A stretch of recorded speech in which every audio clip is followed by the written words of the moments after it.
Hello everyone, आप लोगों का एक बार फिर से प्रथम क्लासेस के बिहार स्पेशल बैच में बहुत बहुत स्वागत है। आप लोग कैसे हैं और आप लोगों की तैयारी कैसी चल रही है, कमेंट बॉक्स में ज़रूर बताइए।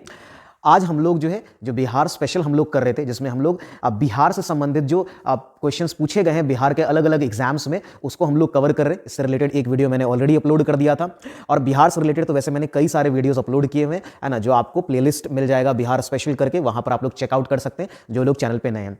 और जो लोग नए हैं वो चैनल को सब्सक्राइब भी कर लीजिए। इस तरह के जितने भी जीएस के वीडियोज़ हैं आपके आगामी एग्जाम्स के लिए, चाहे आपका बिहार एसएससी का एग्जाम हो, बिहार दरोगा का एग्जाम हो, या फिर एसएससी या और भी कोई एग्जाम हो जहां जीएस पूछता है, उससे रिलेटेड वीडियोज़ यहां पर आपको मिल जाएंगे। सबकी प्लेलिस्ट बनी हुई है, आप लोग जाकर के चेक करें। इस वीडियो में हम लोग बिहार सामान्य ज्ञान के प्रश्न को करने वाले हैं और इसमें करीब हम लोग 70 to 75 क्वेश्चंस जो है, 70 से 75 क्वेश्चंस इस वीडियो में हम लोग करेंगे, ठीक है, जो आपके प्रीवियस ईयर पूछे गए। और ये सारे ही क्वेश्चन ऑब्वियसली बिहार से रिलेटेड होने वाले हैं, तो बहुत अच्छा क्लास होने वाला है। खास करके जो लोग बिहार के एग्जाम की तैयारी कर रहे हैं उनके लिए तो ये वीडियो बहुत जरूरी हो जाता है, चाहे आप बीपीएससी की कर रहे हो, बिहार एसएससी की कर रहे हो, अभी बिहार एसएससी सीजीएल भी आने वाला है, बिहार दरोगा का मेंस है। चलिए, और बिहार दरोगा का रिजल्ट भी आ गया है, तो आप लोग में से कितने लोगों का बिहार दरोगा प्रीलिम्स आप लोग क्वालिफाई कर गए, आप लोग जरूर कमेंट बॉक्स में बताइए। चलिए खैर, आज का क्लास स्टार्ट करते हैं और हम लोग अपने पहले क्वेश्चन की तरफ बढ़ते हैं। तो हमारा पहला सवाल क्या है, देखते हैं। सवाल है, बिहार में वैशाली की नगर वधु अम्रपाली जो है वो किसके शासन काल में थी? यानी कि इनमें से कौन से वंश में या कौन से शासन काल में जो है अम्रपाली जो वैशाली की नगर वधु थी। तो आप सबको पता होगा कि ये कौन सा था, ये लिच्छवी था। जिन लोगों को नहीं पता है वो ध्यान में नोट कर लेंगे। लिच्छवी जो है वो लिच्छवी अम्रपाली जो है उनका संबंध जो है वो लिच्छवी से था। क्लियर है? ठीक है, आगे बढ़ते हैं। ये 2005 में पूछा गया, थोड़ा पुराना क्वेश्चन है। इसमें 2005 से लेकर के 2018-19 तक के क्वेश्चंस को कवर किया गया है और उससे ऊपर के क्वेश्चंस की वीडियो मैंने ऑलरेडी डाल दिए हैं। ठीक है, चलिए आगे बढ़ते हैं। मगध विश्वविद्यालय जो है ये कहां पर स्थित है? देखिए, मगध विश्वविद्यालय की जब हम बात करते हैं तो ये आपका है कहां? बोध गया में। कहां पर है? बोध गया में। ठीक है, और ये कब बना था? तो मगध विश्वविद्यालय जो है ये 1962 में बना था। कब बना था? 1962 में बना था, ये आप ध्यान में रखेंगे। वैसे बिहार में जो नालंदा विश्वविद्यालय, उससे भी सवाल बनते हैं। खैर आगे आएगा इससे रिलेटेड क्वेश्चन। कह रहा है कि बिहार का कौन सा जिला न्यूनतम क्षेत्रफल वाला है? ठीक है, मैंने बिहार स्पेशल के कई सारे वीडियो अपलोड, एक मैंने बिहार सामान्य ज्ञान जानकारी करके जो है मैंने एक वीडियो डाला था जिसमें मैंने ये सारी ही चीजें बताई थी।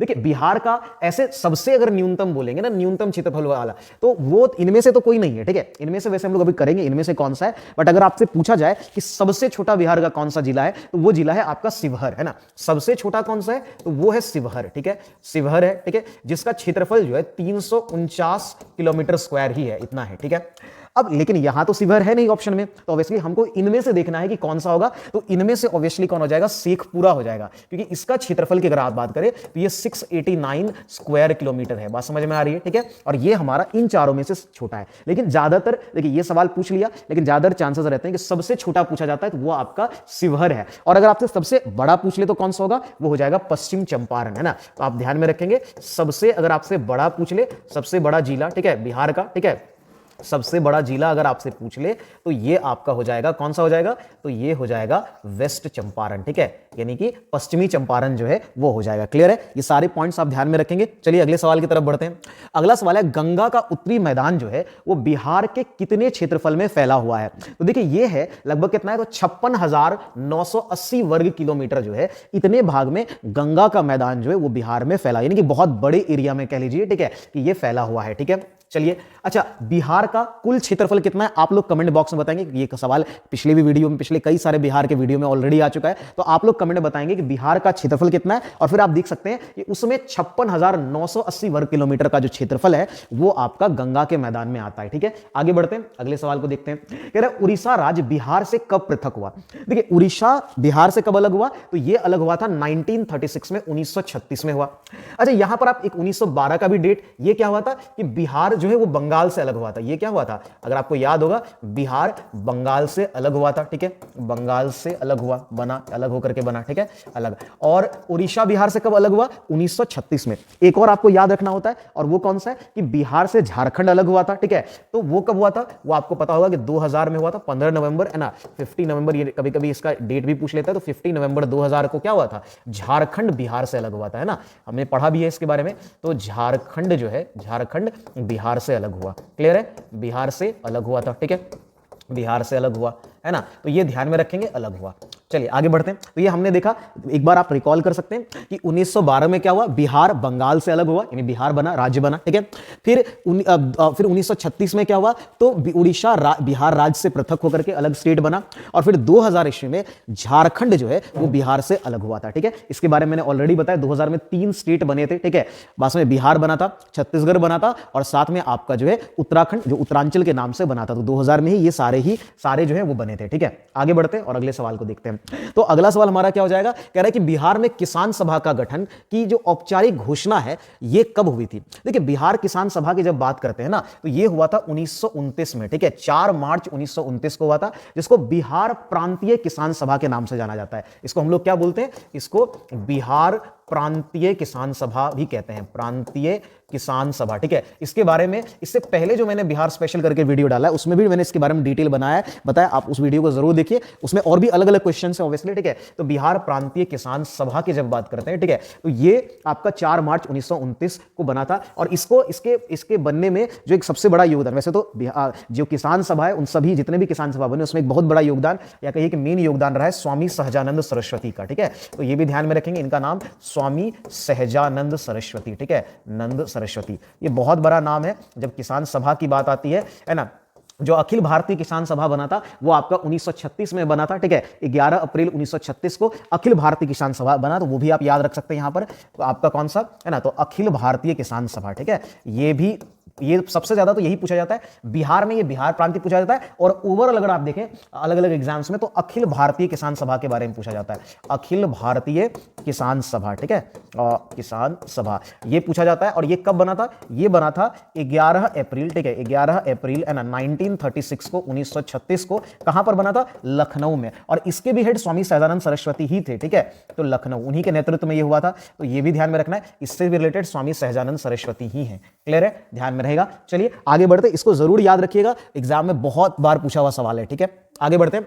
भारत के महान ज्योतिषाचार्य आर्यभट्ट का संबंध जो है वो कह रहा है कि बिहार के किस नगर से था। तो देखिए आर्यभट्ट का जन्म पाटलिपुत्र में हुआ था, तो इसलिए आर्यभट्ट के बारे में तो आप जानते ही हैं, पहले भी कई वीडियोस में मैंने इसकी चर्चा की है, ठीक है। तो आर्यभट्ट का संबंध जो है वो कौन से था, वो पाटलिपुत्र से था, ठीक है। आगे बढ़ते हैं। देखिए जिन लोगों ने प्रीवियस वीडियोस नहीं देखा है मैं उनसे ये रिक्वेस्ट करूंगा आप इस वीडियो को कंप्लीट कर लीजिए, बट इसके बाद आप प्रीवियस वीडियोस जो है बिहार स्पेशल की एक पूरी सीरीज चल रही है, प्लेलिस्ट बना हुआ है, जरूर जाकर के देखिए, है ना, ठीक है। आगे बढ़ते हैं। नालंदा विश्वविद्यालय का वैभव किसके हाथों नष्ट हुआ था, यानी किसने नालंदा विश्वविद्यालय को नष्ट किया था। ये सवाल पूछा गया, और ये नाम आप जानते भी होंगे, बख्तियार खिलजी, है ना। बख्तियार खिलजी ने जो है इसी ने नालंदा विश्वविद्यालय को, है ना, नालंदा विश्वविद्यालय ही नहीं और भी जो बिहार के क्षेत्र है या पवित्र स्थल है उसको इन्होंने तबाह कर दिया था, ठीक है। फिर अगर नालंदा की बात करें, ठीक है, तो पहले तो एक चीज ये देखिए कि बख्तियार खिलजी कौन था, तो ये आपका मोहम्मद गौरी का गुलाम था, है ना। तो बख्तियार खिलजी कौन था, तो ये आपका पहला तो ये मोहम्मद गौरी जो है उसका गुलाम था, ठीक है। तो मोहम्मद गौरी का गुलाम, ठीक है, तो मोहम्मद गौरी का ये गुलाम था, ठीक है।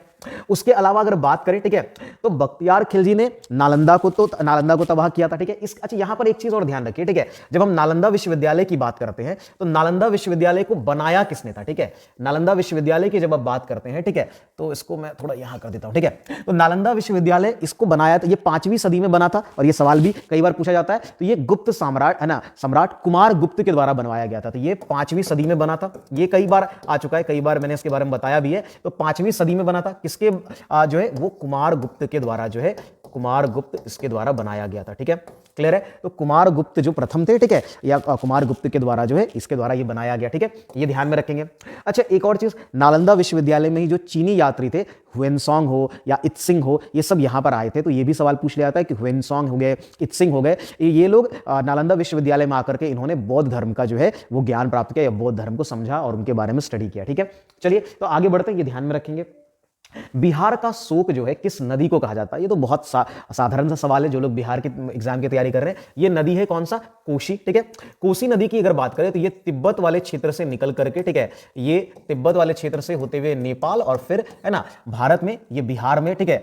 तो भारत भी यहां लिखेंगे क्योंकि भारत में कहां पर, तो ये बिहार में सीधा बहती है, ठीक है, ये पूरी तरीके से बिहार में ही बहती है। और ये कोसी की अगर बात करें तो ये गंगा की जो है वो एक सहायक नदी बन जाती है। ये गंगा में आकर के कुर्सेला में जो है आकर के जो है वो कटिहार जिले में कुर्सेला पड़ता है और वहीं पर आकर के जो है ये गंगा नदी में मिल जाती है। तो ये गंगा की तीसरी सबसे बड़ी सहायक नदी है, ठीक है, ये भी ध्यान में रखेंगे। ये क्या है हमारा, ये गंगा की तीसरी है ना, ये भी देखेंगे गंगा की तीसरी है ना सबसे है ना बड़ी सबसे बड़ी सहायक नदी है, तीसरी सबसे बड़ी सहायक है ना सहायक नदी है, ठीक है।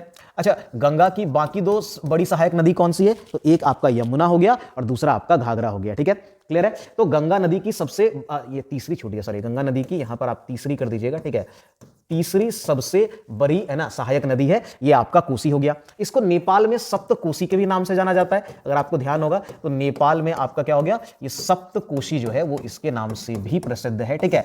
तो इसको नेपाल में सप्तकोशी के नाम से भी जानते हैं, ये ध्यान में रखेंगे। बाकी जैसा मैंने कहा ये गंगा में कहां करके मिलती है, कुर्सेला में मिलती है, तो ये देखेंगे यहां पर लिख सकता है कुर्सेला में मिलता है, ठीक है। तो कुर्सेला है ना जो कि कटिहार में जिला में पड़ता है ना, कहां पड़ता है आपका, तो ये कटिहार है ना, कटिहार जिले में पड़ता है, ठीक है। तो यहीं पर आकर के ये गंगा से मिलती है, ठीक है।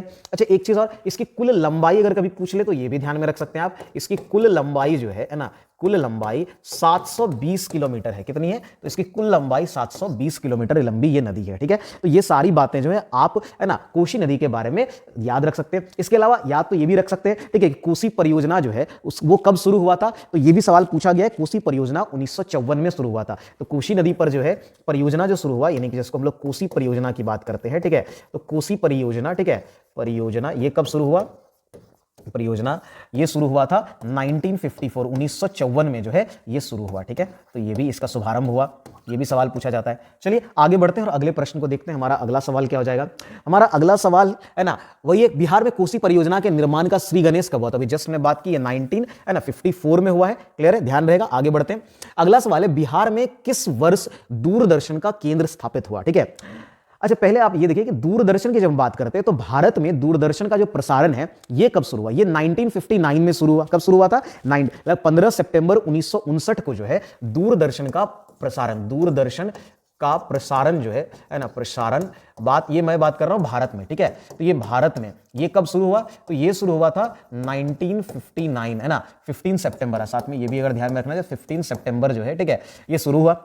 और जब आप बिहार में बात करते हैं दूरदर्शन की शुरुआत की, तो ये हुआ था 1978 में, 1978 में जो है वो दूरदर्शन की शुरुआत होती है, क्लियर है। आगे बढ़ते हैं और अगले सवाल को देखते हैं। तो हमारा अगला सवाल क्या हो जाएगा, बिहार के किस पर्यटन केंद्र पर आपको गर्म जल के अनेक स्रोत देखने को मिलते हैं। ये पहले भी आ चुका है, अगेन ये सवाल आपका आंसर हो जाएगा राजगीर। ये बहुत बार रिपीट हुआ ये सवाल भी कि गर्म जल का जो है कौन से पर्यटन क्षेत्र में आपको गर्म जल के जो है वो झरने मिलेंगे या स्रोत मिलेगा, ठीक है। तो ये आपका कहां मिलेगा, ये आपको राजगीर में। राजगीर को तो बहुत डेवलप कर दिया गया है, ठीक है। राजगीर एक बिहार का सबसे बड़ा पर्यटन स्थल बनता जा रहा है, ठीक है।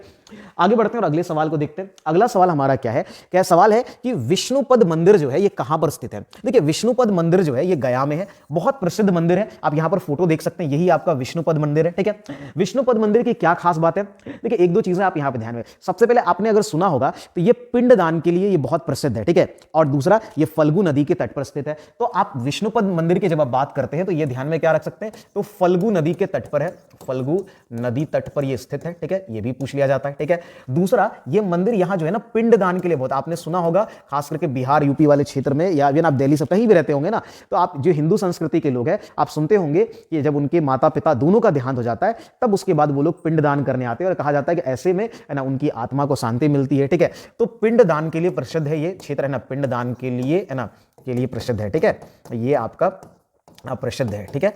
तो ये हमारा हो गया कौन सा, तो ये विष्णुपद टेम्पल है। अच्छा, विष्णुपद टेम्पल की बात अगर करें तो इसकी चर्चा आपको है ना पुराणों में मिलती है। कहा जाता है कि विष्णुपद टेम्पल की चर्चा, जो मंदिर की चर्चा पुराणों में मिलती है, लेकिन है ना एक सवाल इनसे ये भी बनता है कि इस टेम्पल का पुनरुद्धार किसने किया था, इस मंदिर का जो है ना पुनरुद्धार पुनर्निर्माण जो है वो 1787 में इंदौर की महारानी अहिल्याबाई होलकर ने करवाया था। कब करवाया था, तो इसका जो पुनर्निर्माण है, ठीक है, इस मंदिर का पुनर्निर्माण की अगर बात करें, ठीक है, ये अगर हम बात करें पुनर्निर्माण की तो ये कब हुआ, ये 1787 में, ठीक है, किसने, इंदौर की महारानी है ना, इंदौर की रानी, ठीक है, रानी महारानी जो बोल लीजिए, ठीक है, कौन, तो अहिल्याबाई बहुत प्रसिद्ध रही हैं, अहिल्याबाई होलकर, ठीक है, इनके द्वारा कराया गया, ठीक है, अहिल्याबाई होलकर के द्वारा जो है ये करवाया गया था, ठीक है, होलकर, ध्यान में रहेगा। चलिए, तो ये पॉइंट, ये सारे पॉइंट्स जो है आप विष्णुपद टेम्पल के बारे में याद रखेंगे, मंदिर देख सकते हैं, जो लोग बिहार से हैं नहीं गए जरूर जाइए घूमने के लिए, ठीक है।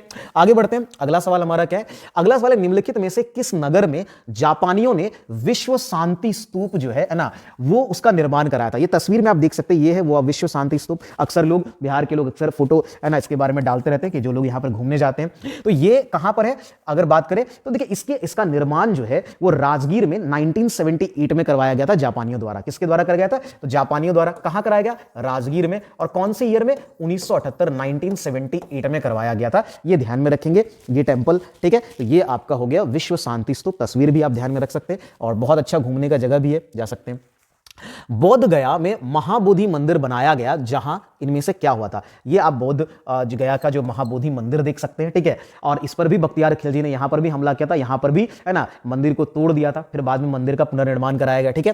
तो देखिए, तो ये गौतम बुद्ध यहां पैदा तो बिल्कुल नहीं थे। गौतम बुद्ध को यहां ज्ञान प्राप्त होता, हम सबको पता है कि बोध गया में बोधि वृक्ष के नीचे जो है ये इनको ज्ञान की प्राप्ति हुई थी, तो गौतम बुद्ध को यहां ज्ञान प्राप्त हुआ था, ठीक है। चलिए, इन गौतम बुद्ध के बारे में ऑलरेडी मैंने बहुत सारा डिस्कशन भी किया है, ठीक है, जो आपको प्रीवियस वीडियोस में मिल जाएगा। सवाल है, निम्नलिखित में से किस नगर में सूर्य मंदिर विख्यात है। अब जब सूर्य मंदिर की बात करते हैं ना, तो यहां पर थोड़ा सा आपको ऑप्शन कंफ्यूज भी कर सकता है। क्यों कंफ्यूज कर सकता है, देखिए जरा, यहां पर अगर आप बिहार में बात करेंगे, ठीक है, सूर्य मंदिर की अगर आप बात करेंगे तो वो आपको इनमें से एटलीस्ट 2 ऑप्शन में तो जरूर बिहार में दिखेगा जब बिहार की बात करते हैं। वैसे तो यहां सिर्फ किस नगर में लिखा है, तो रांची में भी बौद्ध मंदिर है, ठीक, असर ये सूर्य मंदिर है। पहले मैं गया की अगर बात करूं तो गया में जो आपको सूर्य मंदिर है, ठीक है, ये मंदिर जो दिख रहे हैं ये आपका गया का है, ठीक है। और ये जो मंदिर है ये आपका औरंगाबाद का है, ठीक है। मैं दोनों के बारे में बता रहा हूं, ठीक है, जिसको देव है ना मंदिर कहते हैं ना, देव सूर्य मंदिर। पहले गया की अगर बात करें, ठीक है, तो गया में जो सूर्य मंदिर है, ठीक है, गया का सूर्य मंदिर जो आप वहां पर देख रहे हैं, सबसे जो ये नीचे वाला जो आप तस्वीर देख रहे हैं, ठीक है, ये गया का सूर्य मंदिर है। इसको किस नाम से, इसको दक्षिणार्क भी कहा जाता है। क्या कहा जाता है इसको, दक्षिणार्क भी कहा जाता है ना। आप सूर्य मंदिर में ये आर्क वाला जो है वो देखेंगे, है ना, सफिक्स देखेंगे, यानी कि देखिए, अगर आप कोणार्क आपने सुना होगा सबसे प्रसिद्ध, तो कोणार्क है, कोणार्क के बारे में अक्सर सवाल बनता है। और इसको दक्षिणार्क बोलते हैं। इसको क्या बोलते हैं हम लोग, तो ये जो है इसको हम लोग दक्षिणार्क बोलते हैं, ठीक है, दक्षिणार्क। ये कहां पर है, ये आपका गया में है, ठीक है, ये आपका गया में है। बात समझ में आ रही है, तो बिहार के गया में भी है और ये इसको दक्षिणार्क के नाम से जानते हैं, ठीक है। वहीं ये जो सूर्य मंदिर है, अब देखिए यहां देव जो है, ये भी ऑप्शन, देव जगह है बिहार में ही है, औरंगाबाद में। बिहार का कहां पर, ये आपका औरंगाबाद जो है, ठीक है, औरंगाबाद, यहां पर ये मंदिर है, ठीक है। तो बिहार के औरंगाबाद में ये मंदिर है। इसको देव सूर्य मंदिर के नाम से भी जाना जाता है ना, इसको आप देव सूर्य मंदिर बोलते हैं। इसको देवार्क के नाम से भी जानते हैं। इसको किस नाम से जानते हैं, तो ये जो मंदिर है ये आपका, इसको देवार्क भी कहा जाता है। इसकी एक खास बात भी है, ठीक है, इसके बारे में एक सवाल और भी बन सकता है इस मंदिर के विषय में, और वो क्या है कि ये जो मंदिर है ये एकमात्र सूर्य मंदिर है। भारत में करीब 12-13 सूर्य मंदिर है, 12 मुख्य रूप से, अक्सर मैंने पढ़ा इसके बारे में, ठीक है। तो जो आपको प्रसिद्ध है, ठीक है, लेकिन उससे ज्यादा भी है, तो 12 सूर्य मंदिर प्रसिद्ध है। उनमें से कहा जाता है कि ये एकमात्र सूर्य मंदिर है जिनका मतलब द्वार पश्चिम की तरफ है, ठीक है, यानी सूर्य मंदिर का जो द्वार होता है वैसे तो पूर्व की तरफ होता है, लेकिन ये एकमात्र पश्चिम द्वार वाला मंदिर है। यानी अगर इसकी बात करें, यानी ये जो देव आपका है ना, ये एकमात्र है ना, यानी अगर इसकी बात करें, है ना, तो एकमात्र पश्चिम द्वार वाला, ठीक है, पश्चिम द्वार, है ना, द्वार वाला सूर्य मंदिर है, ठीक है, वाला सूर्य मंदिर है, ठीक है। सूर्य मंदिर जो है ये आपको कौन सा है, तो ये है आपका देव जो है, देव में या देव सूर्य मंदिर, जिसको हम लोग देवार्क भी कहते हैं। ये कहां पर है, औरंगाबाद। तो बिहार में आपको गया में भी सूर्य मंदिर मिल जाएगा जो कि ये वाला है, जिसको दक्षिणार्क कहते हैं, और आपको औरंगाबाद में देव नामक जगह पर मिल जाएगा, इसको देवार्क कहते हैं, ठीक है। ये आप इसमें तस्वीरें देख सकते हैं, ठीक है। खास करके छठ पूजा में आपको पता है सूर्यदेव की पूजा होती है, बहुत ज्यादा भीड़ होती है ये दोनों ही जगह पर, ठीक है। तो ये और ये देवार्क एकमात्र पश्चिम द्वार वाला सूर्य मंदिर है, इसके बारे में आप ध्यान में रखेंगे, ठीक है। बाकी देखिए, वैसे तो रांची की अगर बात करें तो यहां पर भी सूर्य मंदिर है, बुंदू नाम से। मैं आपको दिखाता हूं, ठीक है, कुछ और भी प्रसिद्ध सूर्य मंदिर है। यहां पर आप तस्वीर में देख सकते हैं, ठीक है, कुछ प्रसिद्ध सूर्य मंदिर जो है वो आपको यहां पर देखने को मिलेगा, ठीक है। जैसे कि आपको उत्तराखंड में, ठीक है, कट्टरमल सूर्य मंदिर मिल जाएगा, ठीक है। असम में आपको सूर्य पहाड़ टेंपल मिल जाएगा। बिहार में जैसे मैंने गया का दक्षिणार्क सन टेंपल बोला। आंध्र प्रदेश में आपको मिल जाएगा, ठीक है ना, अरसावली सूर्य नारायण टेम्पल मिल जाएगा, ठीक है। उसी तरह अगर आप देखेंगे तो जम्मू कश्मीर में मारतंड है ना सूर्य सन टेम्पल मिल जाएगा। मध्य प्रदेश में है ना ब्राह्मणाई देव टेम्पल जो है वो है, ठीक है। गुजरात में मोधेरा सन टेम्पल है। तमिलनाडु में है ना सूर्यनार कोविल जो सन टेम्पल है ये मिल जाएगा। तो ये कुछ जो है इंपॉर्टेंट, इसके अलावा भी है, इससे भी ज्यादा सन टेम्पल्स हैं, लेकिन मैंने यहां पर कुछ एक तस्वीर आपको साझा कर दी है, ठीक है। तो ये आप ध्यान में रख सकते हैं, ठीक है। चलिए आगे बढ़ते हैं और अगले सवाल को देखते हैं। अगला सवाल क्या है, बिहार का प्रसिद्ध पर्व कौन सा है? तो बिहार, और जब छठ पूजा की बात आई तो इससे ज्यादा प्रसिद्ध तो बिहार में कोई पर्व ही नहीं है भाई, ठीक है। आगे बढ़ते हैं, बिहार की पेंटिंग विधा कौन सी है? आपने इस तरह की पेंटिंग्स कई सारे रेलवे स्टेशन और मोबाइल फोन में भी आपने अक्सर देखा ही होगा, ठीक है। इस तरह की ये जो पेंटिंग्स है इसको हम लोग क्या बोलते हैं, मधुबनी पेंटिंग या मिथिला पेंटिंग के नाम से जानते हैं। और यही पेंटिंग बिहार की है जो विश्व प्रसिद्ध है, तो इसको हम लोग मधुबनी पेंटिंग भी बोलते हैं, इसको आप मिथिला पेंटिंग भी कह सकते हैं, ठीक है। तो ये आपका मिथिला पेंटिंग के नाम से भी प्रसिद्ध है, ठीक है। बात समझ में आ रही है, ठीक है। और औरतें जो है वो इस पेंटिंग को बनाती है, वैसे ऐसा नहीं कि पुरुष नहीं बनाते, बट औरतों से ही ये प्रसिद्ध हुआ है, ठीक है। और तो औरतें जो है वो इन क्षेत्रों में, मधुबनी वाले क्षेत्र में जो है वहां पर ये पेंटिंग करती हैं, ठीक है। और ये एक अलग, एक विशेष प्रकार की शैली है और पूरे विश्व में प्रसिद्ध हुई है, ठीक है। चलिए इसको जीआई टैग भी मिला हुआ है, ठीक है। आगे बढ़ते हैं, अगला सवाल, समुद्र तल से बिहार की औसत ऊंचाई क्या है? देखिए अगर मीटर में कहेंगे तब तो ये 53 मीटर है, और फीट में कहेंगे तो 173 ये फीट है। यहां कंफ्यूज नहीं करना है, 173 मीटर भी ऑप्शन देकर के रखा हुआ है, ठीक है। आगे बढ़ते हैं, क्षेत्रफल की दृष्टि से बिहार देश का सबसे बड़ा राज्य है। तो बिहार, ये तो कई बार है, बिहार क्या देश का 12वां सबसे बड़ा राज्य जो है वो आपका कौन सा है? तो क्षेत्रफल की दृष्टि से बिहार जो है वो देश का 12वां सबसे बड़ा राज्य है। बाकी अगर ऑप्शन की बात करेंगे, देखिए 9वां सबसे बड़ा राज्य छत्तीसगढ़ है, ठीक है। 10वां में तमिलनाडु है, और अगर आप बात करेंगे 11वें की अगर बात करेंगे तो यहां पर आपको तेलंगाना हो जाएगा, ठीक है। तो आप वो भी ध्यान में रख सकते हैं कि 9वां कौन सा है, तो 9वां आपका छत्तीसगढ़ है, 10वां आपका जो है वो तमिलनाडु है, और 11वां आपका तेलंगाना है। चलिए आगे बढ़ते हैं और अगले सवाल को देखते हैं, हमारा अगला सवाल क्या हो जाएगा। तो हमारा अगला सवाल है कि पटना स्थित जो गोलघर है, आपने ये तस्वीर जरूर देखी होगी, जो लोग पटना गए होंगे वो तो अक्सर ही देखते होंगे, ठीक है। तो पटना में स्थित गोलघर का निर्माण जो है किस गवर्नर जनरल के समय हुआ था? देखिए ये हुआ था वॉरेन हेस्टिंग्स के समय।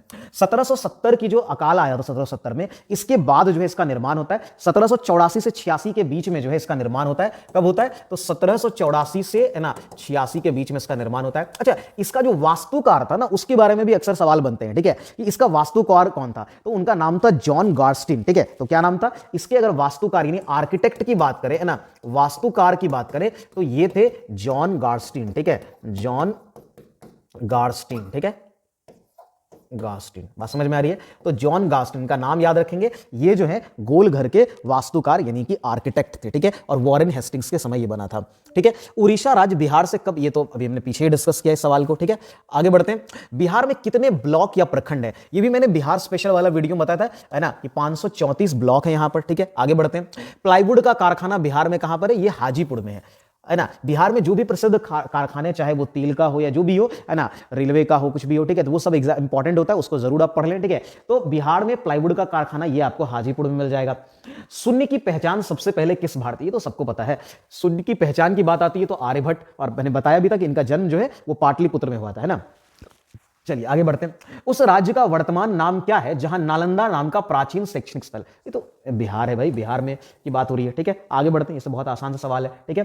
देखिए सवाल आसान है, लेकिन आप जरा देखेंगे कहां पूछा है, बिहार एसएससी सीजीएल मुख्य परीक्षा मेंस एग्जाम जो है 2013 का प्रश्न है, वहां पूछा था, ठीक है। तो ये ध्यान रखेंगे। चलिए, नालंदा अंतरराष्ट्रीय विश्वविद्यालय का पहला कुलपति किसे नियुक्त किया गया था? देखिए ये नियुक्त किया गया था एपीजे अब्दुल कलाम को, ठीक है। और ये कब? 2008 में किया गया था, 2008 में। लेकिन ये जो चालू हुआ इसका पहला सत्र अगर आप बात करेंगे, है ना, पहला सत्र जो है वो 2014 में शुरू हुआ था। ये कहा जाता है कि करीब 800 साल बाद 2014 में जो है इसका पहला सत्र आयोजित किया गया, और करीब ये 800 वर्ष बाद था, ठीक है, 800 ईयर्स बाद, है ना, 800 वर्ष बाद, ठीक है, क्लियर है। तो ये पहला सत्र जो है 2014 में आयोजित किया गया। आगे बढ़ते हैं और अगले सवाल को देखते हैं। अगला सवाल, है ना, एक सेकेंड रुकिए, हाँ, अब जरा इस सवाल को देखिए, कह रहा है कि यह प्रसिद्ध स्थल बिहार में स्थित है ना। इसमें ऑप्शन दिया हुआ है सलीम अली पक्षी विहार। अब ये तो आपको पता होना चाहिए कि ये बिहार में नहीं, ये गोवा में सलीम अली पक्षी विहार, है ना। और अगर बात करें, ठीक है, अशोक स्तंभ की, देखिए अशोक स्तंभ यहां पर आंसर होगा, क्योंकि बिहार में 2 प्रसिद्ध अशोक स्तंभ है। आप एक ये देख रहे हैं, ये आपका, है ना, पश्चिम चंपारण में, ये आपका कहां पर है? ये आपका पश्चिम चंपारण में है, ठीक है, पश्चिम चंपारण में। और ये जो आप दूसरा वाला देख रहे हैं, ठीक है, ये आपका वैशाली में, ये कहां पर है? आपका वैशाली वैशाली में। तो ये दो शोक स्तंभ जो है वो बिहार में प्रचलित है, ठीक है। अब ये ध्यान में रखेंगे आप, तो ये दोनों ही आपको क्या है बिहार में। तो पश्चिम चंपारण देखिए इसका तो एक प्रसिद्ध नाम भी है, आपने शायद सुना भी होगा, अगर आप शोक स्तंभ को पढ़ेंगे तो इनका ये नाम, इसको बोलते हैं लौड़िया नंदनगढ़, है ना। तो ये इसका नाम लौड़िया नंदनगढ़ के नाम से, ठीक है, नंदनगढ़ जो है इसके नाम से प्रसिद्ध है, ठीक है, का जो आपका अशोक स्तंभ है ये देख सकते हैं। और ये आपका वैशाली का अशोक स्तंभ है। और इसमें आपको जो है ना देखिए ये जो पिलर है इस पर आपको सिंगल जो सिंह जो है वो मिल जाएगा, मतलब एक सिंह जो है वो इस पर स्थापित किया गया है। दोनों में, बिहार के दोनों ही स्तंभ में ऐसा ही है, ठीक है। तो यहां पर अशोक स्तंभ आपको दो, कौन सा, लौड़िया नंदनगढ़ जो कि पश्चिम चंपारण में, और ये वैशाली वाला, ठीक है, क्लियर हो रहा है। अच्छा, यहां पर एक और ऑप्शन दिया कि उदंती पक्षी विहार जो है ये आपको छत्तीसगढ़ में मिलेगा। ये कहां पर मिलेगा, तो ये आपको छत्तीसगढ़ में मिलेगा। तो छत्तीसगढ़, ठीक है, ये ध्यान में रख सकते हैं। तो ये आपका छत्तीसगढ़ हो गया, ठीक है। अच्छा, कामाख्या मंदिर तो सबको पता होगा, ये कहां पर है, आप लोग कमेंट में बताइए, है ना। चलिए आगे बढ़ते हैं। तो अगला सवाल हमारा हो जाएगा, कह रहा है बिहार में स्थित इस्पात संयंत्र जो है ये, देखिए इस क्वेश्चन को मैंने देखा तो मुझे इसमें कुछ कंफ्यूजन है, ठीक है। मुझे, आप लोग जिन लोगों को भी इसके बारे में आंसर पता है वो लोग जरूर कमेंट बताएंगे, मुझे इस क्वेश्चन में कोई गड़बड़ी लग रही है, ठीक है। तो हम लोग आगे बढ़ते हैं और अगले सवाल को देखते हैं। बिहार के उत्तर दिशा में इनमें से कौन सा देश स्थित है।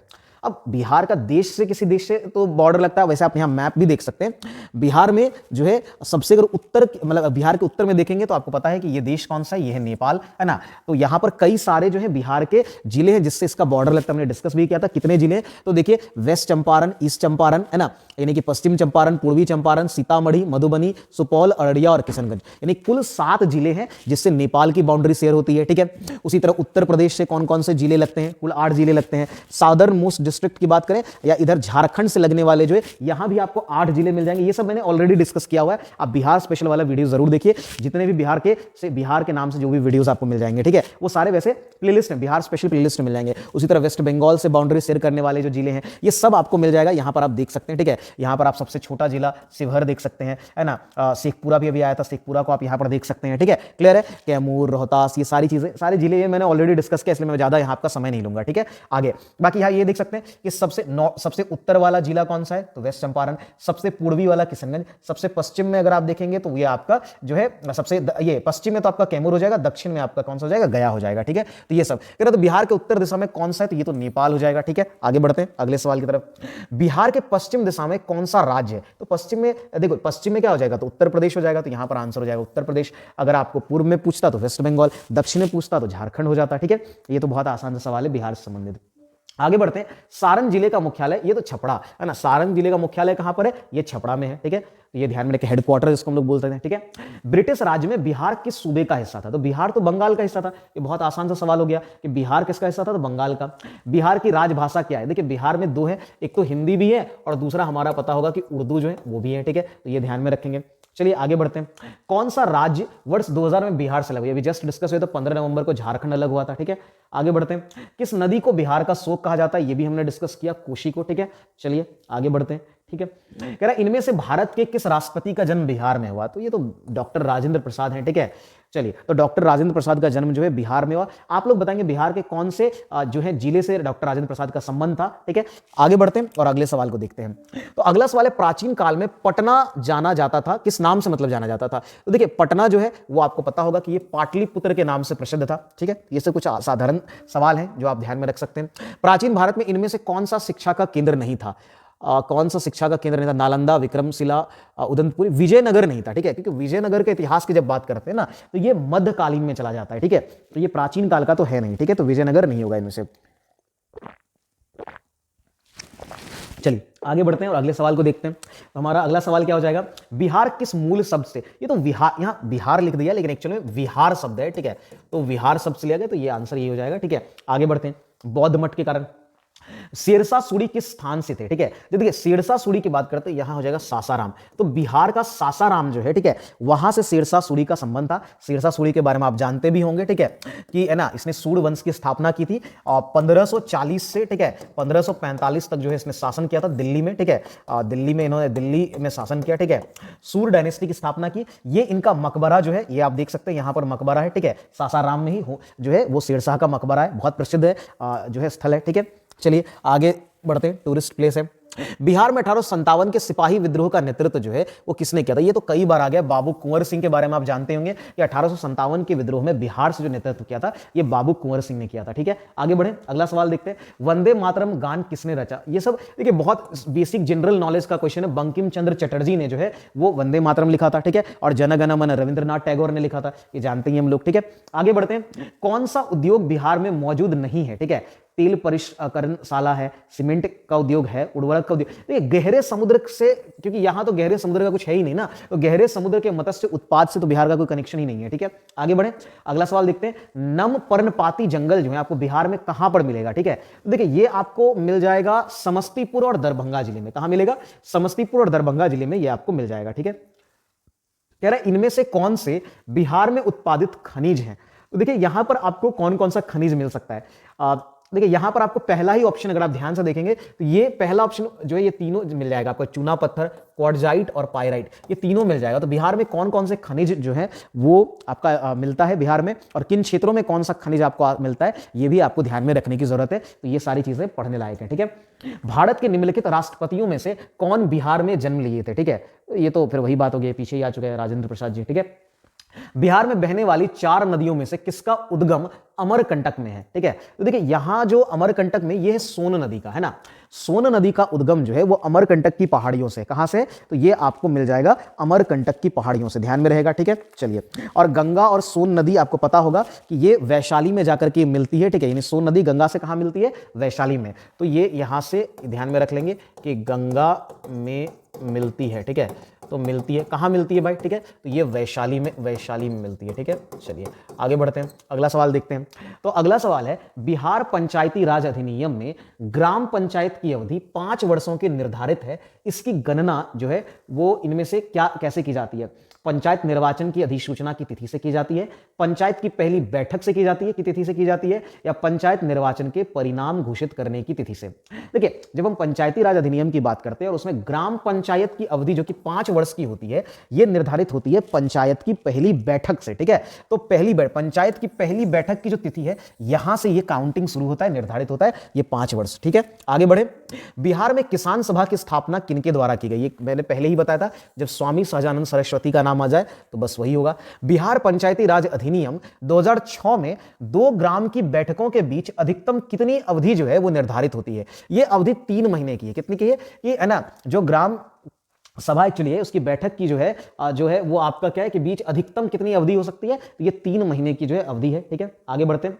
मुखिया स्व हस्ताक्षरित आवेदन देकर अपने पद से परित्याग कर सकते हैं। मुखिया को अगर अपना पद का त्याग करना होगा तो वो किसको त्याग करेगा, मतलब के अंतर्गत वो अपना आवेदन किसे देगा? ठीक है, देखिए वो देगा जिला पंचायती राज पदाधिकारी जो है उनको ये देगा। ये बिहार सीजीएल देखिए 2015 में पूछा हुआ सवाल है। ठीक है, तो ये ध्यान में रखेंगे। तो जिला पंचायती राज पदाधिकारी, ये भी सवाल कई बार पूछा हुआ सवाल है एक्चुअली बिहार के एग्जाम में। ठीक है, तो ये आपको, तो मुखिया जो है वो अपना त्यागपत्र जो है वो किसे देगा? जिला पंचायती राज पदाधिकारी को देगा। ठीक है, ध्यान में रहेगा।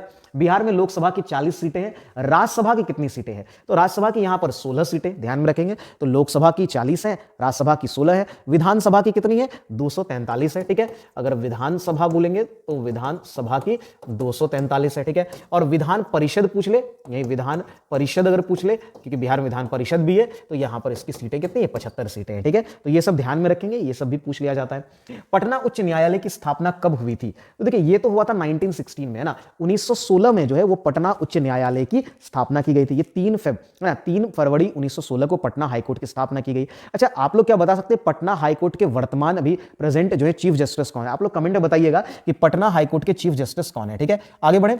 भारतीय उपमहाद्वीप का 7वां सबसे पुराना विश्वविद्यालय पटना, ये कब, पहले पटना विश्वविद्यालय कब स्थापित? ये तो हुआ था आपका 1917 में। बिहार सीजीएल परीक्षा 2016 में पूछा गया सवाल है। ठीक है, आगे बढ़ते हैं।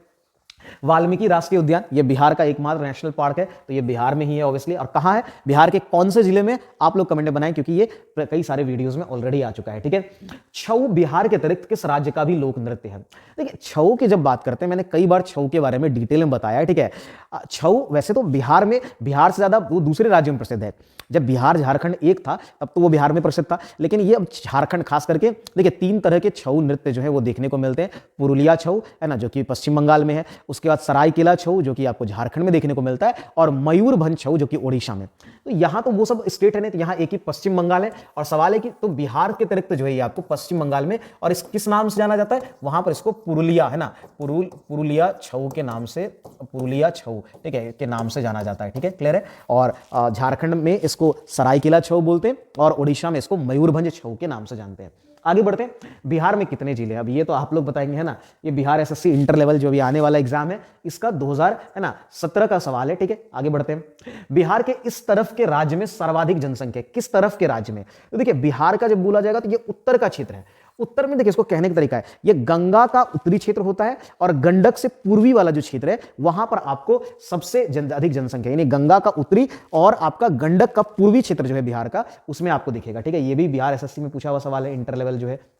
बिहार में होम रूल लीग के अध्यक्ष कौन थे, ये भी उसी से पूछा हुआ सवाल है, और ये मौलाना मजरूल। मैं क्यों कह रहा हूं, क्योंकि मैंने बिहार एसएससी जो बिहार एसएससी इंटर लेवल है उसकी एक अलग से प्लेलिस्ट बनाई हुई है, जहां पर बिहार एसएससी इंटर लेवल में जितने भी सवाल पूछे गए, जो भी प्रीवियस ईयर क्वेश्चन है जीएस से रिलेटेड, मैंने उसके वीडियो अपलोड किए हैं, आप लोग उस प्लेलिस्ट को भी चेक कर सकते हैं। इसके अलावा बिहार स्पेशल तो आपका है ही। तो ये मौलाना मजरूल हक जो है वो बिहार में होम रूल लीग के अध्यक्ष थे। ठीक है, इनके बारे में ऑलरेडी मैंने डिटेल पहले भी बता दिया है। ठीक है, बिहार सरकार द्वारा शुरू की गई हर घर बिजली योजना जो है ये कब शुरू की गई थी, देखिए ये शुरू किया गया था नवंबर 2016। ठीक है, नवंबर 2016 में जो है इसकी शुरुआत की जाती है। जो आपका 7 निश्चय योजना था ना बिहार सरकार का, ये उसी से रिलेटेड है। ठीक है, तो 7 निश्चय योजना बिहार सरकार का, उसमें से एक था हर घर बिजली योजना। ठीक है, तो ये ध्यान में रखेंगे।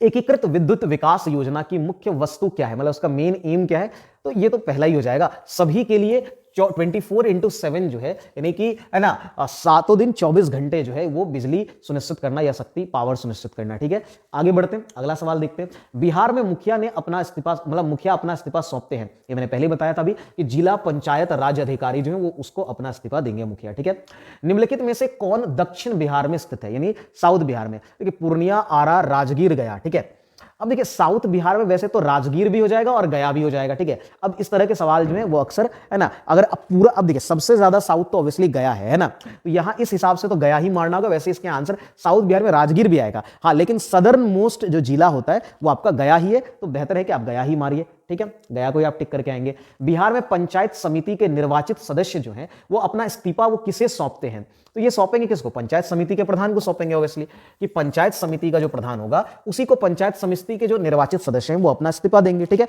अब आप लोग बताएंगे कि पंचायत समिति का प्रधान होता कौन है, ये आप लोग कमेंट बताएंगे, बहुत आसान से सवाल है। बिहार में सेवा का अधिकार कानून कब लागू किया गया था, ये तो आपका देखिए बिहार में सेवा का अधिकार कानून की जब बात करते हैं, बिहार दूसरा राज्य था इसको लागू करने वाला, और ये कि बिहार में अगर बात करें तो ये 25 जुलाई 2011 को लागू किया गया। कब लागू किया गया था, 25 जुलाई 2011 को, और बिहार जो है ये दूसरा राज्य था लागू करने वाला। ठीक है, दूसरा राज्य। तो पहला राज्य कौन सा था, है ना, अगर ये कौन सा बात हो रही है, सेवा का अधिकार कानून। ठीक है, सेवा का अधिकार कानून लागू करने वाला जो पहला राज्य था, ठीक है, पहला राज्य की बात करेंगे तो ये आपका था मध्य प्रदेश। ठीक है, और ये अगस्त है ना 2010 में ही इसने लागू किया था। ठीक है, अगस्त 2010 में जो है उसने, है ना, इसने लागू किया था। बात समझ में आ रही है, क्लियर हो रहा है। तो Madhya Pradesh, sorry I think Madhya Pradesh नहीं होना चाहिए, हिमाचल प्रदेश होना चाहिए एक्चुअली। ठीक है, तो ये आप हिमाचल प्रदेश, अच्छा ये हिमाचल प्रदेश कर लीजिएगा। तो ये हिमाचल प्रदेश जो है अगस्त 2010 में उसने लागू किया था। ठीक है, आगे बढ़ते हैं, अगला सवाल देखते हैं। अगला सवाल है, बिहार की कौन सी महिला भारतीय राष्ट्रीय सेना यानी कि ये जो आजाद हिंद फौज था इसमें ये आशा सहाय थी, बहुत प्रसिद्ध रही है, मात्र 16 वर्ष की उम्र में। ठीक है, 16 वर्ष की उम्र में जो है उन्होंने भारतीय राष्ट्रीय सेना में वो शामिल हुई थी। ठीक है, आगे बढ़ते, बिहार में रेलवे का पहिया बनाने का कारखाना स्थित है। तो बिहार में रेलवे का पहिया जो है ये आपको कहां बनाया जाता है, ये बनाया जाता है छपरा में, और इसका कारखाना 2008 में लगा था। ठीक है, तो ये छपरा में, और ये कब लगा था, 2008 में ये कारखाना आपका लगा था। ठीक है, आगे बढ़े, बिहार के किस जिले में सर्वाधिक लिंगानुपात, ये तो ऑलरेडी मैंने इसके बारे में बताया है, बिहार की जनगणना के बारे में बताया, भारत की जनगणना को मैंने पूरा पढ़ाया है, वो सब जरूर देखिए। देखिए भारत की जनगणना आप चाहे कोई भी एग्जाम दे, भारत का जो जनगणना है वो तो इंपॉर्टेंट है, और अगर आप बिहार का एग्जाम दे रहे हो तो आपको बिहार की जनगणना खास करके पढ़नी चाहिए। तो ये है आपका कौन सा, गोपालगंज, और यहां कितना था, तो यहां 1021 था। ठीक है, यानी कि 1000 पुरुष पर 1021 महिला जो है वो गोपालगंज में थी। ठीक है, सबसे कम मुंगेर में था, सबसे कम अगर पूछा जाएगा लिंगानुपात अनुपात, ये तो सर्वाधिक था, है ना। सबसे कम अगर बात करेंगे तो ये मुंगेर में था, ये मैंने कई बार बताया है, ठीक है। मुंगेर ये कितना है 876, 876 था, ठीक है। आगे बढ़ते हैं, इसके बारे में मैंने ऑलरेडी डिटेल में बताया, जरूर आप वीडियो देखिए। बिहार के किस जिले में महिला साक्षरता सर्वाधिक, ये तो महिला बोलिए पुरुष बोलिए ओवरऑल बोलिए, ठीक है, सब में रोहतास आगे, ठीक है। रोहतास में महिला साक्षरता 62.97% था, ठीक है। अच्छा, अगर सबसे यानी कि न्यूनतम अगर पूछे सबसे कम, ये तो सर्वाधिक हो गया, सबसे कम महिला साक्षरता की बात हो रही है तो ये आपको सहरसा में दिखेगा, ठीक है, सहरसा में, और बहुत कम था, है ना। अगर सहरसा में बात करें महिला साक्षरता की, अगर आप बात करें तो ये कितना था, आप इस बात से अंदाजा लगा सकते हैं, ये मात्र 41.68% था। कितना था आपका, ये 41.68%, ये भी आप लिख सकते हैं, ये 41.68% आपका था, ठीक है। क्लियर है, आगे बढ़े, अगले सवाल को देखते हैं। तो हमारा अगला सवाल क्या हो जाएगा, अगला सवाल है नील सत्याग्रह बिहार में का, ये तो बहुत साधारण सा चंपारण में, है ना। देखिए 2018 बिहार एसएससी इंटर लेवल में पूछा हुआ है। बिहार लोक शिकायत अधिनियम कब पारित हुआ था, ये हुआ था 5 जून 2016 को, ठीक है। जब हम बिहार, है ना, लोक शिकायत अधिनियम की बात करते हैं तो ये कब हुआ था, 5 जून 2016 को जो है ये लागू शुरू हुआ था, ठीक है, यह पारित किया गया था, ठीक है। आगे बढ़ते हैं, बिहार में पंचायत समिति के अंकेक्षण, नियोजन और वित्त का अध्यक्ष जो है ये कौन होता है, ये पंचायत का उप प्रमुख, प्रखंड विकास पदाधिकारी, जिला वित्त अधिकारी या पंचायत समिति का जो है उप प्रमुख। देखिए ये जो होते हैं, ये होते हैं पंचायत समिति के जो प्रमुख होते हैं वो, ठीक है, वो पंचायत समिति के अंकेक्षण, नियोजन और उसका वित्तीय अध्यक्ष जो है ये यही होता है, ठीक है। आगे बढ़ते हैं, अगला सवाल देखते हैं। बिहार में पहला कांग्रेस अधिवेशन कहां हुआ था, ये तो बहुत फेमस है, ये आपका बांकीपुर पटना में हुआ था। कहां हुआ था, बांकीपुर पटना में, और ये कब हुआ था, 1912 में। ये कांग्रेस का 27वां, है ना, 27वां अधिवेशन था, ठीक है, ये अधिवेशन यहां पर आयोजित हुआ था, ठीक है। और राव बहादुर जो है, ठीक है, और अध्यक्ष जो है इसके थे, ठीक है, अध्यक्ष की बात करें, है ना, इसका राव, है ना, बहादुर, ठीक है। तो राव बहादुर मुधोलकर जो है ना, वो थे मुधोलकर, ठीक है, ये इनके इसके अध्यक्ष थे, मुधोलकर थे, ठीक है। राव बहादुर मुधोलकर जो है वो इसके अध्यक्ष थे, ठीक है। अच्छा, यहां पर ये भी ध्यान रख सकते हैं, गया सेशन भी बहुत इंपॉर्टेंट है। गया सेशन कब हुआ था, पटना का गया, सॉरी मतलब ये बिहार के गया में भी हुआ था, 1922 में कांग्रेस का सेशन हुआ था, ठीक है। ये 37वां सेशन था, 37वां अधिवेशन हुआ था कांग्रेस का, ठीक है। तो ये भी कई बार पूछा जाता है, ये भी बहुत फेमस है, ठीक है। और इसके जो अध्यक्ष थे, अध्यक्षता किसने की थी, CR दास ने, है ना, चित्तरंजन दास जो है, तो CR दास जो है, और इसी के बाद जो है स्वराज पार्टी की स्थापना की जाती है, आपको पता होगा, ठीक है। तो ये भी इंपॉर्टेंट है आपके लिए। आगे बढ़ते हैं, अगला सवाल देखते हैं। बिहार में भारत छोड़ो आंदोलन के दौरान सचिवालय वाली जो गोलीबारी की घटना ये कब घटित हुई थी, ये भी कई बार पूछा हुआ सवाल है। 11 अगस्त 1942 को जो है वो सचिवालय गोलीबारी की घटना ये घटित हुई थी, ठीक है। तो ये ध्यान में रखेंगे। तो यहां तक हमने जो आई थिंक, ठीक है, हाँ, हमने 75 क्वेश्चंस जो है वो कंप्लीट किए, 75 क्वेश्चंस हमने यहां पर डिस्कस किए, ठीक है, जो आपके बिहार एग्जाम में पूछेंगे। इससे पहले भी, है ना, बिहार में से पूछे वाले सवाल की एक वीडियोस मैंने ऑलरेडी अपलोड की थी, ये उसका दूसरा वीडियो हो जाएगा, और इसके आगे के वीडियोस जो है वो आपको एक दो जो है वो बहुत जल्दी मिल जाएगा। तो आप लोग जो लोग तैयारी कर रहे हैं अच्छे से प्रिपरेशन करिए। आपको और भी कोई क्लासेस चाहिए तो आप लोग कमेंट बॉक्स में जरूर बताइए। वीडियो का अच्छा लगा हो तो वीडियो को शेयर जरूर कर दीजिएगा। आज के क्लास को इतना ही रखेंगे, आज के लिए इतना ही। जय हिंद, धन्यवाद, मिलते हैं अगले क्लास में।